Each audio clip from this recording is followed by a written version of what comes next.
حضرات محترم सब लोग अस्सलाम वालेकुम वरहमतुल्लाहि ताला वबरकातुहू। मैं ग़ुलाम हुसैन साबरी मौलाई कारी अहमद हसन साहब का मुरीद और ख़लीफ़ा दूसरा। हज़रात मोहतरम, उम्मीद करता हूँ मैं आप लोग खैरियत से होंगे और परवरदिगार आलम पंजतन का सबको सदका अता फ़रमाए। हज़रात मोहतरम, मैं आपको एक पैगाम पहुँचाना चाहता हूँ कि जितने भी मौलाई हैं सब के सब मौला के चाहने वाले हैं, अहले बैत के मानने वाले हैं।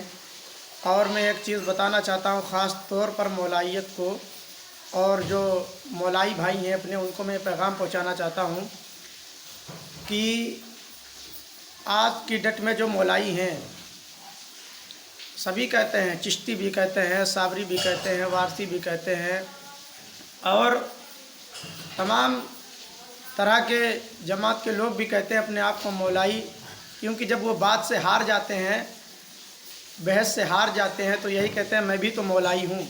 तो मौलाई कहने से काम नहीं चलेगा। मौलाई किसे कहते हैं ये हमें जानना है। देखिए, वो कितना भी हुसैन हुसैन करे, वो कितना भी अली अली करे, कितना वो लब्बैक या हुसैन करे, लेकिन असल मौलाइयत की जो पहचान है, असल मौलाई की जो पहचान है वो ये पहचान है कि असल मौलाई मैं उसी को समझता हूँ जो मुआविया पर लानत करता है, मुआविया पर, हिंदा पर, सूफियान पर और तमाम बनु उमैया के ख़ानदान पर, उनकी नस्ल पर लानत करता है। जो बनु उमैया के ख़ानदान पर, मुआविया पर लानत करता है वो पक्का मौलाई है, और जो लानत उन पर नहीं भेजता है, उन पर लाहौल नहीं पड़ता है। जैसे कि शैतान पर लोग जब वसवसा तारी होता है तो लाहौल पढ़ते हैं, औज़ु बिल्लाहि मिनश शैतानिर रजीम पढ़ते हैं। इसी तरह मौलाई भाई जो सच्चा होता है वो मुआविया पे लाहौल पड़ता है, क्योंकि मुआविया है शैतान, वलदुज़्ज़िना है, हरामज़ादा है।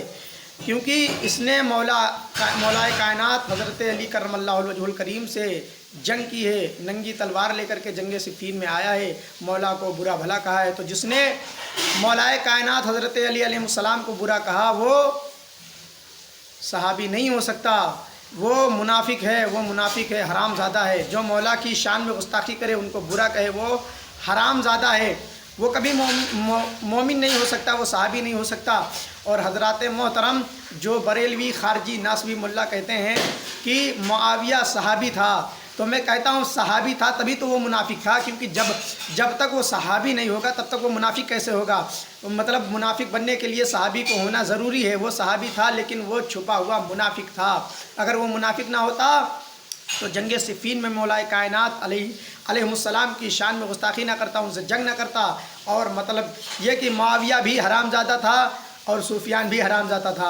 मुआविया ने अली के सामने आया नंगी तलवार लेके, और अबू सुफियान ने रसूल पाक सल्लल्लाहु अलैहि वसल्लम से जंग की, और उसकी हिंदा जो माँ थी उसने हज़रत हमज़ा रज़ी अल्लाह तआला अन्हु का कलेजा चबाया। तो ये सब के सब बागी थे, ये सब के सब हरामज़ादे थे। जो इनका इत्तिफा करे वो भी हरामज़ादा है। ये चैनल है कारी अहमद हसन ऑफिशियल। तमाम मौलाइयत की जान है, हमारे पीर व मुर्शिद हैं, उनका दूसरा खलीफा है। और परवरदिगार आलम से दुआ गो हूँ कि जितने भी मौलाई हैं ये जान ले कि असल मौलाई वही है जो मुआविया पर, सूफियान पर, हिंदा पर लानत करता है। वो मौलाई नहीं है जो ये कहे कि मैं वारिस पाक को भी मानता हूँ, ख्वाजा गरीब नवाज़ को मानता हूँ, साबिर पाक को भी मानता हूँ, मैं मौलाई हूँ, और वो मसलक आला हज़रत को भी मानता हो और नारा मुआविया का भी लगाता हो। वो मौलाई नहीं हो सकता। मौलाई की असल यही पहचान है कि उसके सामने ज़िक्र हैदर करो, ज़िक्र हुसैन करो, ज़िक्र फ़ातिमा ज़हरा करो, ज़िक्र अहले बैत करो और मुआविया पर लानत भेजो। अगर वो मुआविया पे लानत भेजता है तो समझ लीजिए पक्का मोमिन है। अगर मुआविया का इत्तिफा करता है, उसकी बात मानता है, उसको सही बताता है, तो वो मुनाफिक है। अल्लाह तबारक व तआला से दुआ है कि हक़ जानना, हक़ सुनना, हक़ बोलने की तौफ़ीक़ अता फ़रमा दे। अल्लाह रब्बुल आलमीन सबको अहले बैत की मोहब्बत अता फ़रमा दे। परवरदिगार आलम सबको मौलाइयत का काम करने का अंजाम अता फ़रमा दे, सबको मौलाई बनने की तौफ़ीक़ अता फ़रमा दे। परवरदिगार आलम, जो भी मैंने इस वीडियो में कहा अगर जो गलत है उसे हमें माफ़ फरमा देना, और जो सही कहा अल्लाह सबसे पहले मुझे समझने की तौफ़ीक़ अता फ़रमा। और इस चैनल के माध्यम से मैं गुजारिश करता हूं कि जितने लोग ये वीडियो देखेंगे उनसे मेरी गुजारिश है कि अगर आप अहले बैती हैं, पंजतनी हैं, तो इस चैनल को सब्सक्राइब करें और इस चैनल को ज़्यादा से ज़्यादा लोगों तक पहुँचाएँ, इस वीडियो को आम करें। व आखिर दावाना अनिल हम्दुलिल्लाहि रब्बिल आलमीन।